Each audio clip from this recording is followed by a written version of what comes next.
제가 교재 22쪽을 읽도록 하겠습니다. 14장에서는 롯이 선택해서 머물렀던 땅에 전쟁이 생겨서 롯의 가족이 위험에 빠지게 된 이야기가 등장합니다. 하지만 아브라함은 그의 조카 롯을 구했습니다.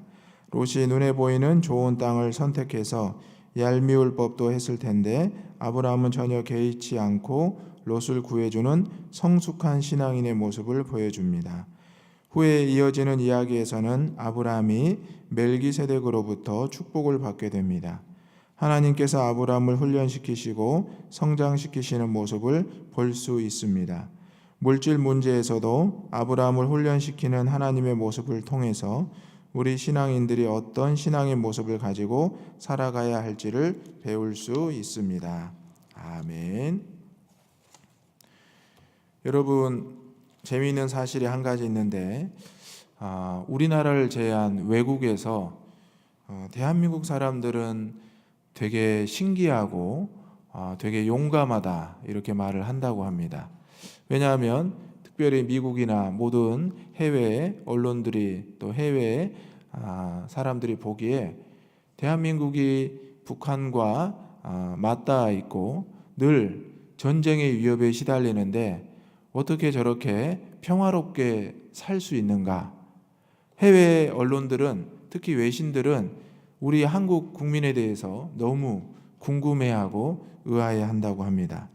여러분, 이 뉴스에 대해서 어떻게 생각하십니까? 여러분의 마음에 전쟁에 대한 염려와 두려움이 있습니까? 물론 있습니다. 하지만 우리는 전쟁에 대한 염려나 두려움보다는 하나님을 향한 믿음을 갖고 있기 때문에 우리가 이렇게 평화롭게 당당하게 살아가는 줄로 믿습니다. 제가 곰곰이 저도 생각을 해보았습니다. 나 역시도 아래 지역에 고향을 두고 살고 있다가 이렇게 서울에 와서 살고 있는데 그런 뉴스를 볼 때마다 나는 걱정을 안 하고 있는 것인가 이런 생각을 하게 됐습니다. 그런데 오늘 말씀을 묵상하다 보니 전쟁은 하나님께 속한 것이고 하나님의 백성들은 반드시 그 전쟁에서 승리할 수밖에 없다는 믿음의 확신을 얻게 되었습니다. 이 자리에 함께한 저와 여러분 또 우리 대한민국 모든 국민들의 마음에 하나님을 향한 믿음, 전쟁이 하나님께 속하였고 우리는 반드시 승리할 수밖에 없다는 이 담대함이 있기를 주님의 이름으로 축원합니다. 아멘. 저는 아직도 예비군 연락이 옵니다. 혹시 이 나라에 무슨 일이 있으면 저는 나가야 됩니다. 병사로 전역한 형제들은 5년 정도만 예비군 훈련을 받게 되지만 장교나 부사관으로 전역을 하면 예비군이라는 것이 계속 연장이 됩니다. 저희는 민방위로 편성이 되지 않고 계속 예비군으로 편성이 된다고 연락이 오고 있습니다. 그 편지 연락이 올 때마다 좀 답답한 마음이 있긴 하지만 나라를 위해서 한번 더 기도를 하게 됩니다. 자, 오늘 저는 14장의 말씀을 보고 세 가지 기도의 제목을 여러분들과 함께 나누기를 원합니다. 첫 번째, 이 땅에 전쟁이 없게 하소서. 오늘 말씀 1절과 2절의 말씀을 다 같이 읽겠습니다. 시작.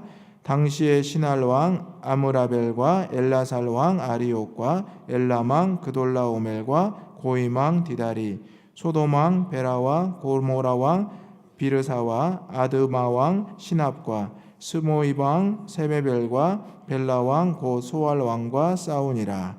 아멘. 성경의 역사상 처음으로 나오는 전쟁의 이야기가 오늘 본문에 나오고 있습니다. 5나라와 3나라가 또 이렇게 동맹을 맺고 서로 싸우게 됩니다. 여러분, 제가 서두에 전쟁에 관한 이야기를 했는데 지금도 이 세상에 전쟁이 끊이지 않고 있습니다. 여러분, 이 세상에 지금 전쟁이 그친 것 같습니까? 그렇지 않습니다. 중동에서도 또 우리가 알지 못하는 세계 곳곳에서 전쟁과 기근이 계속되고 있습니다.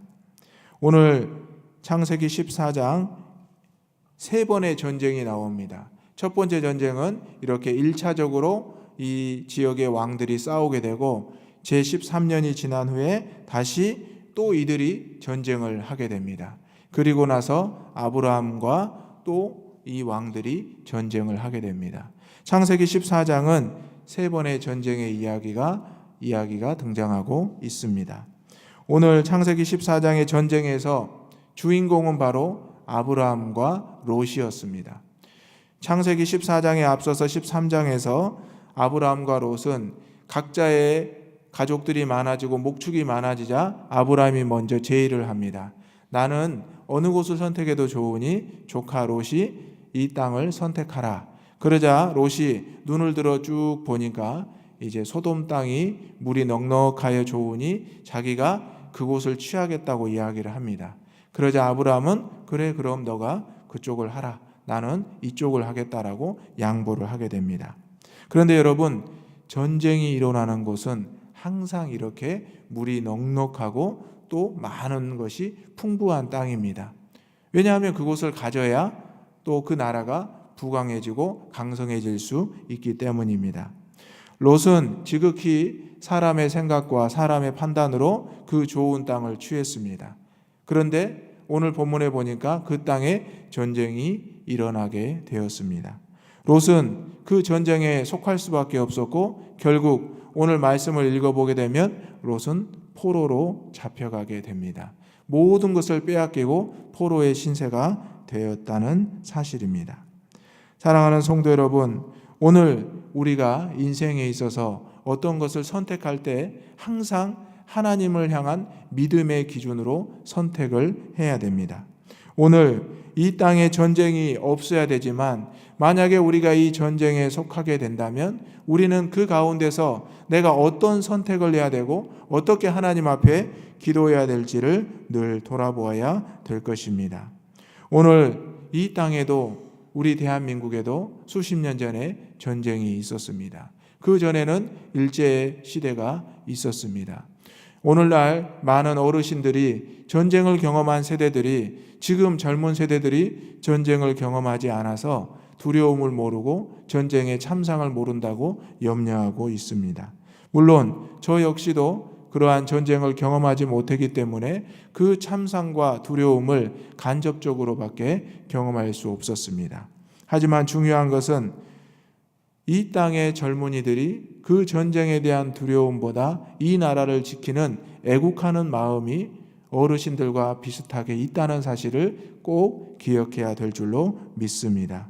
그 생각은 같으나 그 표현하는 방식이 조금 다른 것일 뿐 우리가 생각하는 이 나라를 위한 기도하는 마음과 사랑하는 마음은 이 나라의 청년들에게도 동일하게 있다는 사실을 꼭 기억해 주시기를 소망합니다.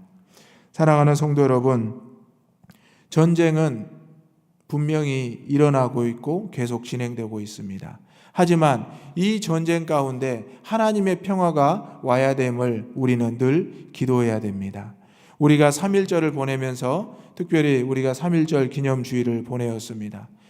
독립을 위해서 해방을 위해서 죽어간 수많은 선진들을 우리가 생각하게 되었습니다. 또한 8.15 광복절이 되면 우리는 다시 한번 이 나라에 큰 은혜를 주신 하나님께 감사를 하게 됩니다. 오늘 이 땅에서 이렇게 편안하게 신앙생활을 하고 있는 것 바로 믿음의 선진들의 노력이었고 하나님의 은혜였습니다.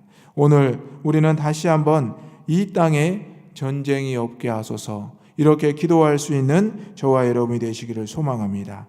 이 땅에 평화가 임하게 하소서 이것을 위해서 기도하시기를 바랍니다.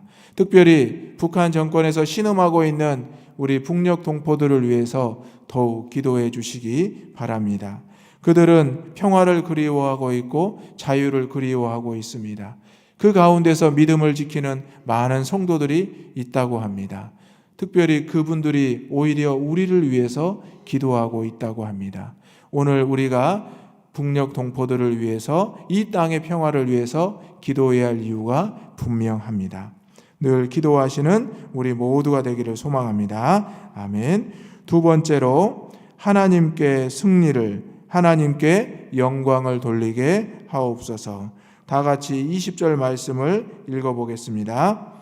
너희 대적을 내 손에 붙이신 지극히 높으신 하나님을 찬송할지로다 하매 아브라함이 그 얻은 것에서 10분의 1을 멜기세덱에게 주었더라. 아멘. 롯이 속한 소돔 왕이 전쟁에서 패하게 됩니다. 그리고 롯과 그 가족들 모든 것이 포로로 잡혀가게 되었습니다. 그런데 소돔 왕과 또 속한 그 동맹군들이 아브라함과 또 동맹을 맺고 아브라함은 그 지역에 살고 있었습니다. 그 중에 전쟁에 패한 한 사람이 와서 아브라함에게 소식을 전합니다. 아브라함이여, 당신의 조카 롯이 속한 그 나라가 전쟁에서 패하였고 당신의 조카가 다 잡혀갔습니다. 이 말을 들은 아브라함은 즉시 자신이 데리고 있던 병사 318명을 데리고 그 밤에 전쟁으로 나아갑니다. 여러분, 318명이 그 숫자가 많은 것입니까? 저는 이 본문의 말씀을 보면서 몇 나라의 왕들이 전쟁에 참여했고 거기에서 패배했고 거기에서 이제 승전보를 올린 그 사기가 높은 병사들에게 과연 318명의 병사로 승리할 수 있었던 아브라함의 모습이 과연 어떤 모습일까 생각을 하게 되었습니다. 하나님의 은혜가 아니면, 하나님의 능력이 아니면 318명으로 도저히 승리할 수가 없던 싸움이었습니다. 우리 교회가 주일 1부, 2부, 3부 예배 인원을 저희가 체크를 합니다. 여러분, 본당에 앉을 때 이쪽 한 블럭에 앉는 숫자가 약 250명 정도 됩니다. 이 두 블럭, 이 반틈이. 그러면 318명이라고 해봐야 우리 본당에 세 블럭 정도에 앉는 숫자에 불과합니다. 그런데 이 큰 전쟁에서 승리한 승전보를 올린 이 왕들을 318명을 데리고 가서 싸워서 승리할 수가 있을까요? 그리고 물론 동맹군들의 패잔병을 좀 이끌고 가기는 했을 것입니다. 하지만 패잔병들에게는 사기가 없기 때문에 승리하기란 쉽지 않았을 것입니다. 그런데 결과는 어떻게 됐습니까? 아브라함이 어떻게 됐죠? 승리했습니다. 믿으십니까? 아멘. 아브라함은 그 전쟁에서 승리했고 그 조카 롯과 모든 사람들, 모든 재물들을 다 가지고 돌아왔습니다. 그것을 보고 소돔 왕이 놀라서 왕의 골짜기까지, 우리말로 하면 버선발로 달려왔습니다. 그러면서 아브라함이여, 정말 당신은 대단합니다. 당신이 최고입니다. 그리고 뭐라고 했냐면 모든 것을 다 당신이 가지십시오. 나는 이 물질 필요가 없습니다. 그냥 사람만, 내 군사들만 돌려주십시오. 그렇게 이야기를 합니다. 그리고 멜기세덱이라는 하나님의 제사장이 아브라함을 넘치게 축복을 해 주었습니다. 그런데 아브라함은 승리에 도취되지 않고 교만하지 않고 오히려 하나님의 제사장 멜기세덱에게 10분의 1을 주고 자기는 아무것도 가지지 않는다고 말합니다. 오늘 본문의 내용을 쭉 읽어보면 실 한 오라기, 한 가닥도 들매끈 하나도 가지지 않겠다라고 선포해버립니다. 사랑하는 성도 여러분, 우리가 하나님께 속한 전쟁에서 싸워서 이기고 난 다음에 우리는 교만함과 자만함에 도취될 때가 분명히 있습니다. 이것은 내 능력이야, 이것은 내 계획이었어, 이렇게 말할 때가 있습니다. 그런데 아브라함은 그 모든 것을 하나님께 영광을 돌렸다는 사실입니다. 사랑하는 성도 여러분, 여러분의 인생에 있어서 모든 승리와 모든 영광을 하나님께만 돌리시기를 소망합니다. 아멘.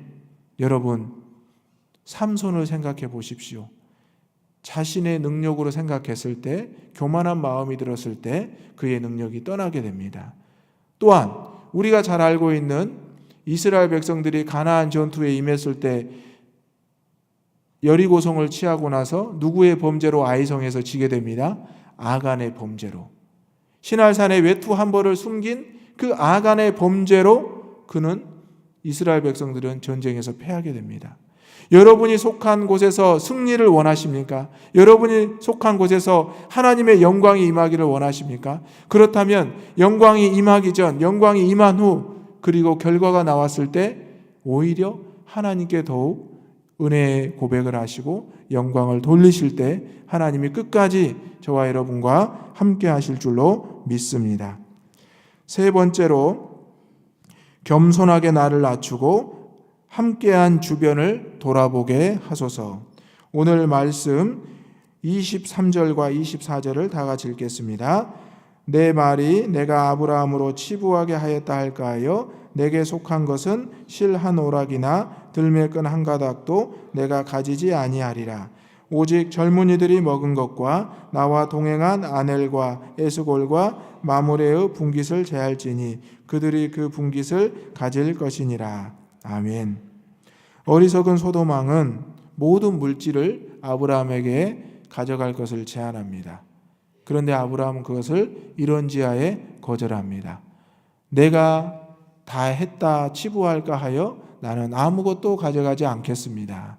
사실 이것은 소돔왕이 보기에 놀라운 모습이었습니다. 그런데 아브라함은 모든 승리의 영광을 누구에게 돌렸습니까? 하나님께 돌렸습니다. 그리고 그 물질을 취하지 않았습니다. 그러면서 마지막에 뭐라고 합니까?